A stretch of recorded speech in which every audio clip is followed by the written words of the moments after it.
And in today's episode, I messed with the intro already. Okay, of course. But in today's episode of reviewing things, we're going to be going over the most recent episode of Friday Night Smackdown from July 10th, which was last night. So yeah, how I always do these reviews is that I go over all the matches and segments, I rank them, and give the full show a rating at the end of it. So yeah, let's jump into it. Started off with, by the way, my voice is shot right now. I was just talking for 3 hours because the truck race happened and it just finished. So yeah, but the opening segment, sorry about that. My apologies anyways. So yeah, moving on. We got the first segment, which was the new champion CM Punk and Cody Rhodes. And yeah, by the way, Nick Aldis announced during this part that he was reinstated, so that was cool there until the end of the show. We'll get to that later. But yeah, CM Punk came out and he said he wants to be a fighting champion. He name dropped Sami Zayn, Finn Balor, Gunther, Damian Priest, Royce Keys, and Trick Williams before Cody came out. So yeah, loving that he's name dropping people, but I'm just hoping this company can at least capitalize on those name drops and actually make something happen with them. I just hope this Cody Punk feud can get done before Punk can go out to different opponents. I really hope that happens. So yeah, and then Cody came up, and yeah, they didn't drag it, they didn't tease it. It was immediately right there, set and match, game set and match. The match is made for SummerSlam. Cody Rhodes and CM Punk. I think it is going to be the main event as well, so I'm scared now because Oba versus Brock and a Hell in a Cell match. That's going to be like 2 minutes, dude, because it's going to be on ESPN, and I'm going to hate that shit because, yeah, that's annoying. But I digressed.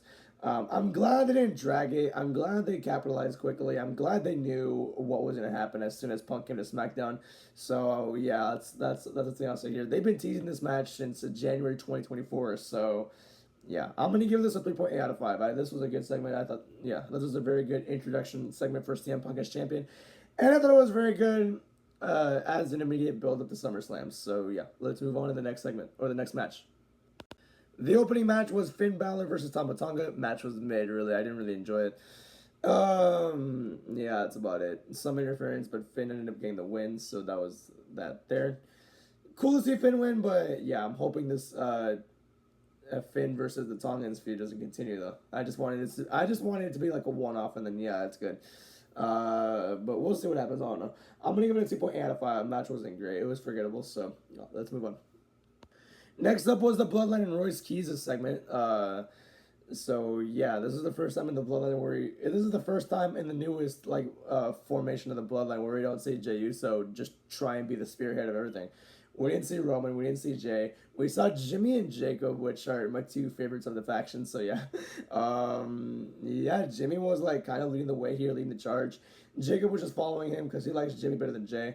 Yeah, and then Royce Keys comes out, trying to say that blood will make you family, loyalty can make you family, and he's trying to.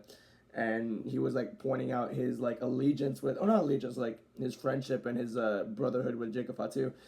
And yeah, and Royce Keys' promo game is really, really, really good. So yeah, I also like this segment a lot. I liked how Jimmy was the spearhead, and Jimmy's promo game is also really good too. It's better than Jay's. So yeah, and this made for a good segment. It really made for a good segment. So yeah, I'm gonna give it a 4 out of 5. So yeah, let's move on to the match they had after that. Next up was Jimmy Uso versus Royce Keys. This match was honestly decent, I'll say that. By the way, Jimmy was wearing his Naomi tribute gear. Like, he was wearing Proceed with Caution. So that was pretty cool to see there. Yeah, match was honestly, it was good. At least for me, it was. I enjoyed it. It wasn't like good, but like, it was decent. I'll say that. Solo Sikoa attempted to interfere, but Jacob Fatu came out to make the save. But all the distraction, all the hype, or all the excitement led to a Jimmy Uso win, which I haven't seen in a while. So cool to see Jimmy Uso get a win. Actually, we saw it in Arola, but yeah, let's forget about that. I do think Royce Keys should have gotten the win, but I'm not mad that Jimmy got the win. He also hits a better spear than Jey Uso as well. So yeah, like, give Jimmy a push once in a while. Why not, right? But yeah, Jimmy got the win. After the match, Jacob kept destroying Solo. He was gonna kill him, like he wanted to kill him. And then Royce Keys tried to intervene in Jacob Fatu killing Solo Sikoa, but Jacob Fatu lays in a super kick on his longtime friend Royce Keys, and now I think a development will happen there. So that's pretty cool. I guess Bloodline versus Royce Keys. As long as it leads to Royce Keys versus Roman Reigns, I'm not complaining. So yeah.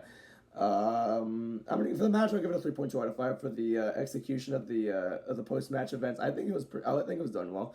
I don't mind. I'm not gonna mind seeing Royce Keys versus a Bloodline feud. I'm not gonna lie. I think it could be pretty good. Yeah. Also, by the way, Jacob Fatu said, he didn't fully kill him. Wow. See, like my voice is dying right now. He didn't fully kill Solo. He said, "You better be there for the family on Monday." So I guess Solo's gonna come out on Raw. So we'll see what happens there. But that's really about it. So let's move on to the next thing. Next up was Alexa Bliss versus Jade Cargill. This match was pretty bad. It was nothing. It was nothing really special at all. I mean, it was just there to be there. It was just there to build up the Charlotte versus Jade at SummerSlam, which we all know was gonna happen. Jade won immediately, and then Alexa Bliss, or they were gonna kill Alexa Bliss. Like we've seen this before. We saw it with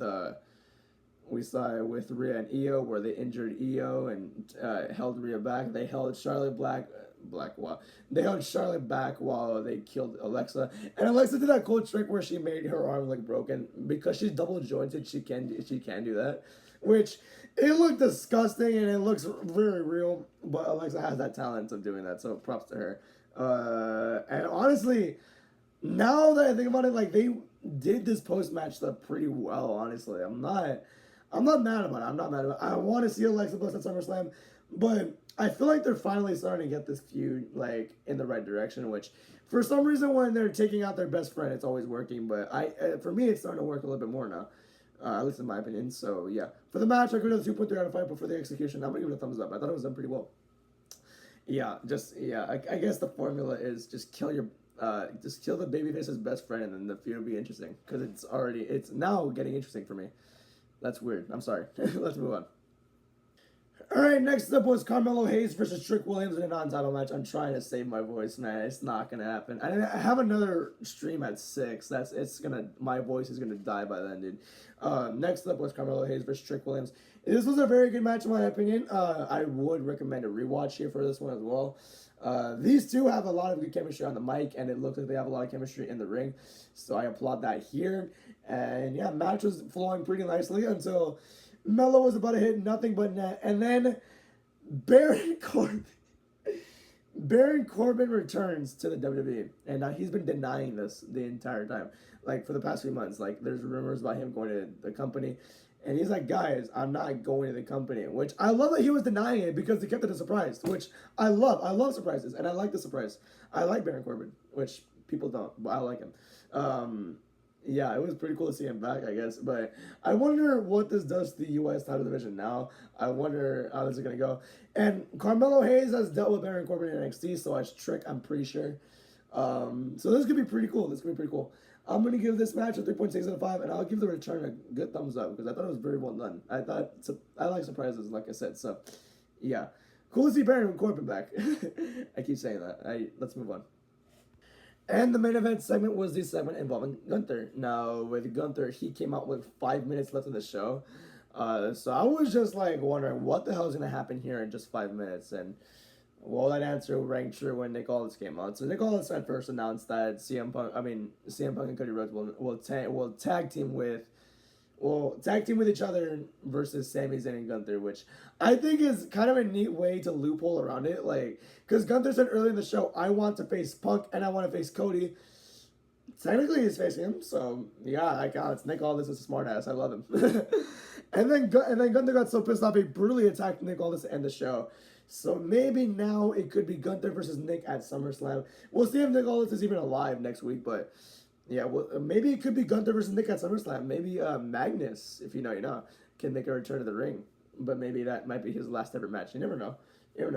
I've been wanting to see Nick Aldis wrestle again for a while, so it would be pretty cool to see him wrestle at SummerSlam. So, yeah. But here are the rankings for the matches. My favorite match was the Melo and Trick one. I recommend that you watch that because it was pretty fun. And my favorite promo, or my favorite segment, was Gunther's segment at the main event. So, yeah. Because I'm really intrigued by seeing Nick Aldis, get physical, which, yeah, I would love to see that. And overall, guess what? I'm going to give the show a 3.5 out of 5. Wow, a good SmackDown. Oh, my gosh. This SmackDown, nothing was really bad at all. The Finn match was boring, but that was really the negative talking point of the night. That's it. I enjoyed everything else. Yeah, the Alexa match was bad, but the things that happened after were pretty entertaining. everything was pretty good for the Smackdown. That's the first time in a while I've said that. Man, that's so cool. And the show's 2 hours now. Oh my gosh, that's awesome. So yeah, my voice is about to die, so that's going to be the end of the video. Thank you for watching. Have a good day. I want to rest now. Goodbye.